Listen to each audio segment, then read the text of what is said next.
दोस्तों ये कहानी उस लड़के की है जो हर साल क्लास में टॉप करने का दावा करता है लेकिन आखिर में टॉप नीचे से करता है। हाँ जी, ये कहानी है आरसीबी की।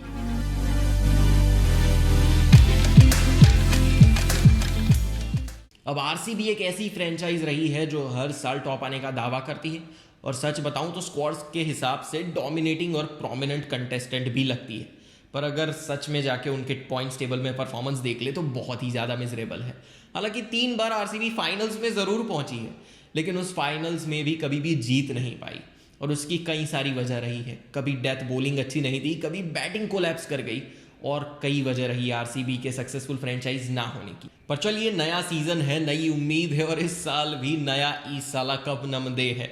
तो देख लेते हैं आरसीबी की स्क्वाड और एनालाइज करते हैं कि इस साल का परफॉर्मेंस आरसीबी का कैसा हो सकता है या फिर एटलीस्ट ऑन पेपर उनकी स्क्वाड कितनी स्ट्रांग है। अब जहां तक बल्लेबाजी की बात करें स्क्वाड में तो सबसे पहले आते हैं खुद कप्तान साहब विराट कोहली। अब विराट कोहली के साथ साथ है उप कप्तान एबी डिविलियर्स। इन दोनों पे इतना दारोमदार रहता है कि बैटिंग लाइनअप में कोई और कंसिडर होता ही नहीं और अगर हो भी जाए तो कभी कभार बॉलिंग लाइनअप वीक हो जाती है। तो चलिए फिर से बैट्समैन की स्क्वाड पे मैं आता हूँ। एबी डिविलियर्स के बाद आते हैं एरन फिंच, उसी के साथ साथ देवदत्त पडिक्कल, उसके साथ साथ है पार्थिव पटेल, एक विकेट कीपिंग ऑप्शन भी है और उसी के साथ साथ जोशुआ फिलिप। बैटिंग लाइनअप दिखने में अच्छी लग रही है ना, लेकिन रुकिए, अभी पूरी स्क्वाड देखने के बाद हम एनालाइज करेंगे कि सच में क्या बैटिंग इतनी स्ट्रांग है। अब जहां तक बॉलर्स की बात है तो आरसीबी के पास बॉलिंग लाइनअप में है उमेश यादव, मोहम्मद सिराज, युजवेंद्र चहल, उसी के साथ साथ फॉरेन में है डेल स्टेन, एडम जेम्पा और इंडियन पेसर है नवदीप सैनी। अब बारी आती है उस टाइप के प्लेयर की जो पूरे मैच का रुख बदल सकता है, बॉलिंग से, फील्डिंग से और बैटिंग से। ऑलराउंडर्स की आरसीबी के पास ऑलराउंडर्स भी काफी अच्छे हैं इस बार। क्रिस मॉरिस हो, मोइन अली हो, उसी के साथ साथ शिवम दुबे, पवन नेगी, वॉशिंगटन सुंदर, इसरू उडाना और शाहबाज अहमद। अब स्क्वाड तो हमने देख ली पर सच बताऊं जितनी स्क्वाड अच्छी लगती है उतनी प्लेइंग 11 में ट्रांसलेट नहीं होती। बहुत सारी वजह है उसकी। चलिए ट्राई करते हैं एक प्लेइंग 11 बनाने का जिसमें हमें लगे कि परफेक्ट बैलेंस है टीम का, या फिर मैं कह लूं कि आइडियल 11 है ये आरसीबी। अब सीधी सीधी बात है, कोच साहब ने बता दिया है कि विराट कोहली और एरन फिंच ओपन करेंगे। तो ओपनिंग में होंगे एरन फिंच, उन्हीं के साथ साथ होंगे विराट कोहली। अब जहां तक नंबर 3 की बात है तो इस साल मुझे लगता है एबी डिविलियर्स को 1 नंबर प्रमोट करेंगे और 4 या 5 की बजाय नंबर 3 पर लाएंगे। तो एबी डिविलियर्स होंगे नंबर 3 पर। और एक बहुत अच्छी बात ये होगी कि अगर एबी डिविलियर्स विकेट कीपिंग कर लेते हैं तो बढ़िया रहेगा। मतलब अगर एबी डिविलियर्स ही वो स्लॉट विकेट कीपर का फिल कर ले तो आप एक एक्स्ट्रा बॉलर ले सकते हैं या फिर एक एक्स्ट्रा डोमिनेटिंग बैट्समैन ले सकते हैं। अब ना मैं मोइन अली को तो लूंगा ही लूंगा। पिछले साल उनका परफॉर्मेंस बहुत अच्छा था। उसके साथ साथ ये बंदा जेन्युइन ऑफ स्पिन भी डालता है, स्पिन बॉलर्स को बहुत अच्छा खेलता है। तो नंबर 4 पर मोइन अली का होना ज़रूरी है क्योंकि अगर मोइन अली नंबर 4 पर आते हैं तो स्पिनर्स को बड़े अच्छे से खेल पाएंगे और जो बीच के ओवर्स होते हैं उसमें स्पिनर्स का ही दबदबा रहता है। तो मोइन अली होंगे तो वो दबाव भी बहुत कम होगा आरसीबी पर। अब जहां तक नंबर 5 की बारी है तो मैं जाऊंगा शिवम दुबे के साथ। मैं शिवम दुबे को ऑलराउंड प्रोस्पेक्ट तो नहीं देख रहा लेकिन उनकी प्योर बैटिंग की वजह से जा रहा हूं क्योंकि शिवम दुबे कई कबार बहुत एक्सपेंसिव होते हैं बॉलर के तौर पर आप शिवम दुबे को एक रिलायबल बैट्समैन के तौर पर जरूर ले सकते हैं टीम में।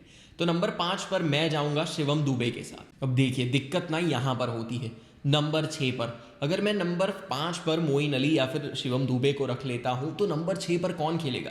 क्योंकि अगर मैं क्रिस मॉरिस को ले लूं तो चारों के चारों फॉरेन स्लॉट्स भर जाएंगे और अगर मैं क्रिस मॉरिस को ना लूं तो नंबर 6 पर खेलेगा कौन? तो बहुत ही बड़ा प्रॉब्लम हो सकता है। अगर आरसीबी का कोचिंग स्टाफ ये समझ ले और उसी के साथ साथ देवदत्त पडिक्कल को ओपन करवा दे एरन फिंच के साथ तो विराट कोहली नंबर 3 पर, एबी डिविलियर्स नंबर 4 पर, शिवम दुबे 5 या 6 पर और मोइन अली 5 या 6 पर, तो नंबर 6 तक काफ़ी अच्छी बैटिंग लाइनअप हो सकती है। लेकिन अगर वो सीन नहीं बनता और अगर विराट कोहली और एरन फिंच को ही ओपन करवाते हैं तो बहुत दिक्कतें हो सकती है फिनिशिंग में। अब अगर आप देवदत्त पडिक्कल के साथ ओपन करते हैं तो आप 7 पर वॉशिंगटन सुंदर को रख सकते हैं।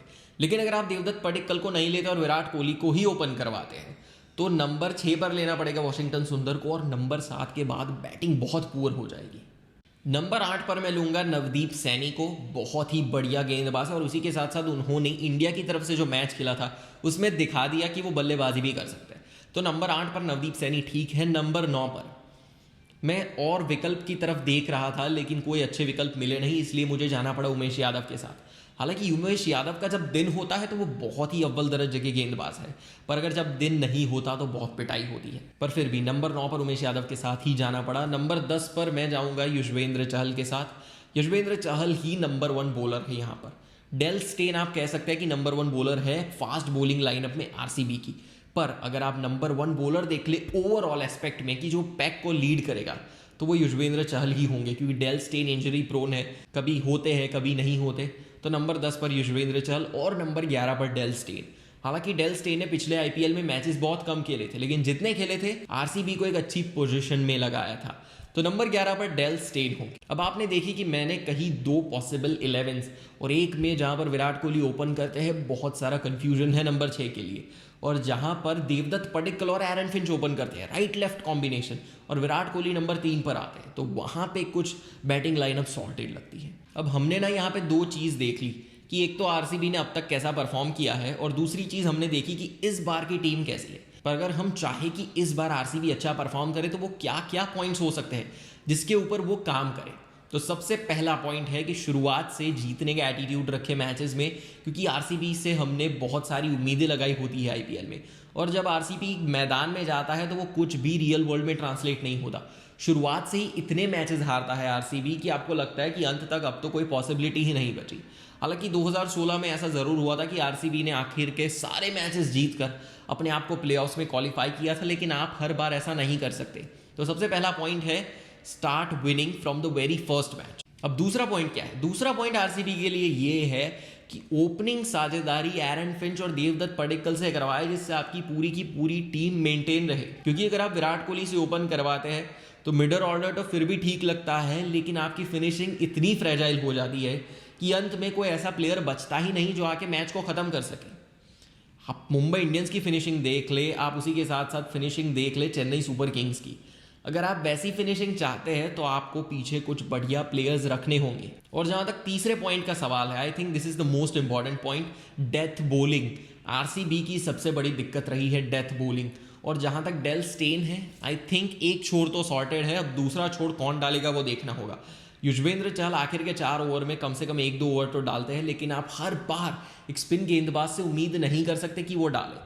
हालांकि युजवेंद्र चहल के पास टैलेंट बहुत है, अनुभव बहुत है, लेकिन T20 मुकाबला है ये भाई साहब, आप नहीं एक्सपेक्ट करेंगे कि हर बार स्पिन बॉलर को गेंद हाथ में थमा दी जाए डेथ बॉलिंग में। तो मैं इस बार बेट लगाऊंगा कि नवदीप सैनी और डेल स्टेन वो क्रूशियल खिलाड़ी हो सकता है जो आरसीबी की डेथ बॉलिंग को अच्छे से पकड़ कर रखे, क्योंकि उमेश यादव की हमने डेथ बॉलिंग देखी काफ़ी अच्छी नहीं थी, और टिम सावदी जो अब आरसीबी के साथ तो नहीं है लेकिन पिछले साल बहुत ही धुलाई हुई थी डेथ बॉलिंग में उनकी। तो डेथ बॉलिंग एक सबसे बड़ा मसला है आरसीबी का, और उसको इंप्रूव करना ज़रूरी। अब अगर ये 3 पॉइंट्स आरसीबी ने देख लिए तो आई एम प्रीटी श्योर कि उनकी टीम सॉर्टेड है। पर अगर बैलेंस मेंटेन नहीं किया हिटिंग का या फिर डेथ बॉलिंग का तो दिक्कत हो सकती है। अब स्पीक क्रिकेट ना बहुत सारा कवरेज लाने वाला है आईपीएल के लिए, और आप भी अपने सजेशंस दीजिए कि हम कैसे वीडियोस को एनहेंस करें, और नए नए वीडियोस आइडियाज़ भी हमें दीजिए, ताकि आपके वीडियोस आइडियाज़ के हिसाब से हम अपनी अगली वीडियो में कुछ नया कर सकें। और अगर आपके आइडियाज़ पसंद आए तो आपको अगली वीडियो में शाउट आउट भी मिलेगा ना। आई एम प्रीटी श्योर आपकी जो आइडियल 11 है आरसीबी के लिए वो इससे थोड़ी या फिर काफ़ी डिफर कर सकती है। तो कमेंट्स में बताइए क्या मैंने कोई पॉइंट मिस कर दिया यहाँ पर, हो सकता है मुझसे काफ़ी पॉइंट्स मिस हो गए हो। तो कमेंट कीजिए कौन कौन से पॉइंट्स थे वो, और उसी के साथ साथ ये भी बताइए कि आप किस प्लेयर को स्वैप करना चाहेंगे। उसी के साथ I hope you enjoyed this video. अगर वीडियो पसंद आई तो लाइक करें, बहुत पसंद आई तो सब्सक्राइब कर दें, और वो क्या कहते हैं, see you in my next one.